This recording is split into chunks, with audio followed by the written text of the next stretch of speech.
Hello, my name is Cramer. I am the new Public Affairs Director here at WXOU, and this is the interview program. And for my first interview, as people often do, they run to their parents for advice. So I ran to my father, who is the assistant professor at the library, Kresge Library, and we're just going to have a little discussion today about the library's resources, Oakland University in general, his long and distinguished career here, which was the reason we moved here originally. Hopefully this is interesting to you and you can get something out of it. Hi, Dad. How you doing today? I'm fine, Stephen. Good. When did you start here at Oakland University? I began in September of '79. That's 1979. Right. And I was in kindergarten. You were just a little kindergarten student, right? And you came home to Ohio for the weekends. Yeah, the first term I worked before we moved. Oakland. My family was still in Ohio, and so I drove back and forth every weekend. And I was cute as a kid. You're still cute as a kid. Oh, thank you. Okay. So you've been here at 17, almost 18 years here at Oakland University. I would say that a lot has changed at the university. Well, besides the new science building and the upcoming new sports center, going the elevation of the sports program and the division ranking. Are you satisfied with the progress of the university since you've been here? Or yeah, that's one of the reasons I picked or accepted the job. I saw Oakland was in for a great future at that point. There's been a lot of changes. The library, when I came, of course, didn't have the two wings that jut out now, north and south. Mm-hmm. Just the central building. Collection was much smaller. We had card catalogs. There were no computers at that time. So things have changed, and changed rather rapidly, actually. Mm-hmm. Sometimes I've been surprised over the past few years attending this school. Like sometimes people say they've never been to the library. They've never, well, I don't know. As an English major, I find that hard to believe because I've had to go find resources for reports and stuff. But a lot of people aren't really, I think, aware of all that's available at the library. Would you like to give maybe a crash course of all the, or some of the unique services that the library has? Yeah, good, because I haven't read all the books yet. Oh, really? So you'll get to that eventually.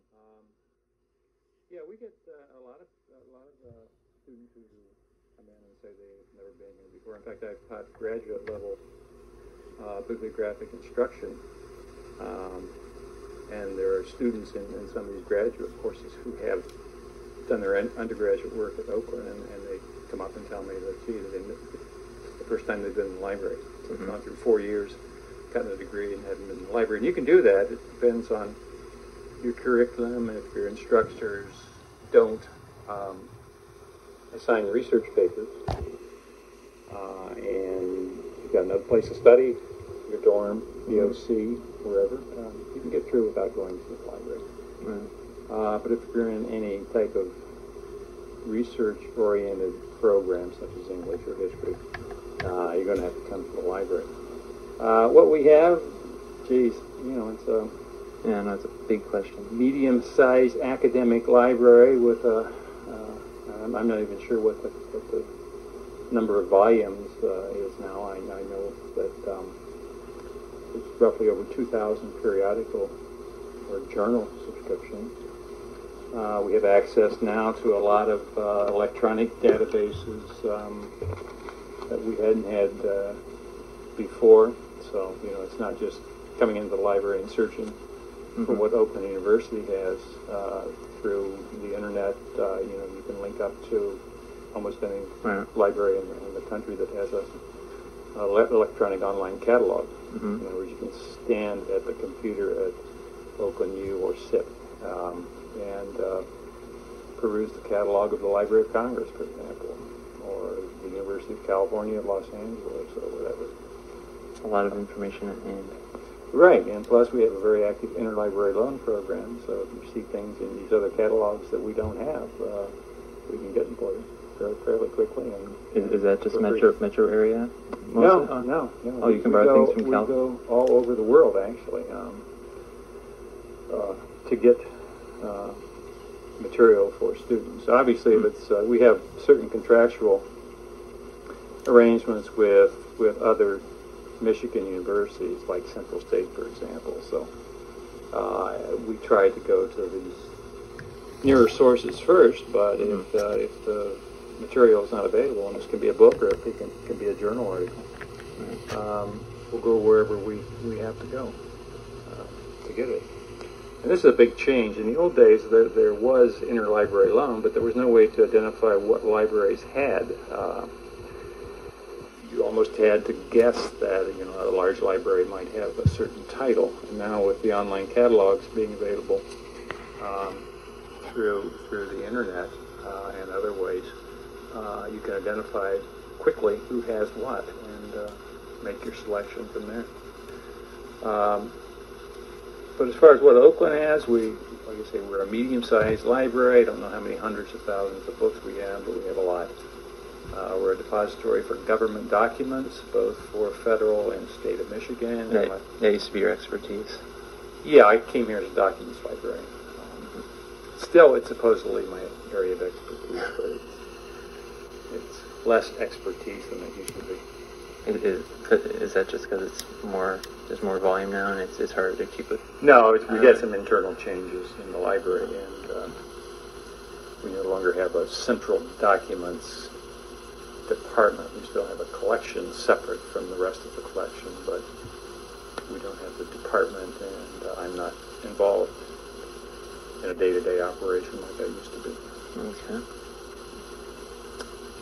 So, yeah, I'm a unique case, of course. When I need something, I just go and see my dad. When you're working, you're on sabbatical now, but I assume it's pretty easy when you just go up to the reference desk if you have something, because I think people might rely on their public libraries, but they might not understand the wealth of information at hand at a college library per se, like Kresge here at Oakland.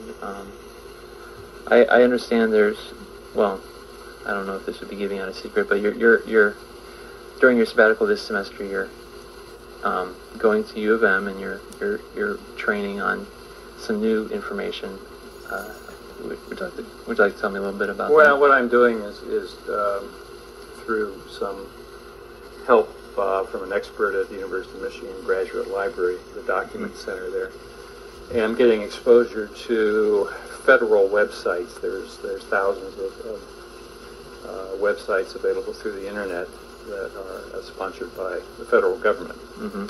And since my expertise is supposedly in that area, I have needed a little crash course on what sources were available and how to access them. So when I'm done with my sabbatical, I hope to, when I get back, to set up a piece of the library webpage that would be devoted to be a document center, actually, that would have links to the more useful federal websites. Like I say, there are thousands of them, so I have to be selective. But it's exciting, I think. I should say a little bit about the